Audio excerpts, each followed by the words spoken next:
கோலி talk Kollywood news. 4 வருடங்களுக்கு பிறகு தனி ஹீரோயினியா பிரணீதா. கன்னட நடிகையான பிரணீதா உதயன் படத்தின் மூலம் தமிழ்ல அறிமுகமானாங்க. நல்ல அழகும் திறமையும் இருந்தோ அதிக வாய்ப்புகள் அவங்களுக்கு அமையல. அதுக்கப்புறம் சகுனி படத்துல கார்த்தி ஜோடியா நடிச்சாங்க. பெரிய படம், பெரிய ஹீரோன்றதுனால ஒரு ரவுண்டு வருவாங்கன்னு கணிக்கப்பட்டது. ஆனா சகுனியோட தோல்வி அவங்களுக்கு மேலும் சறுக்கலா அமைஞ்சது. நீண்ட இடைவெளிக்கு பிறகு மாஸ் படத்துல சூர்யாவோட பிளாஷ்பேக்ல சின்ன கேரக்டர்ல அவங்களுக்கு ஜோடியா நடிச்சாங்க. அந்த படமும் தோல்வி அடைஞ்சு அவங்களுக்கு மேலும் சறுக்கலை கொடுத்தது.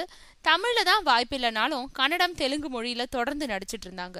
இப்போ 4 வருடத்துக்கு பிறகு எனக்கு வாய்த்த அடிமைகள்ன்ற படத்துல ஹீரோயினியா நடிக்கிறாங்க. ஹீரோ ஜெய், இவங்களோட கருணாகரன், காளி வெங்கட், நவீன், நான்கடவுள் ராஜேந்திரன் உள்பட பலர் நடிக்கிறாங்க. மகேஷ் முத்துசாமி ஒளிப்பதிவு செய்யறாரு.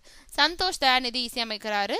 ஷான் கதர்ஷன் தயாரிக்கிறாரு. மகேந்திரன் ராஜமணி இயக்குறாரு. படப்பிடிப்புகள் மும்முரமா நடந்துட்டு இருக்கு.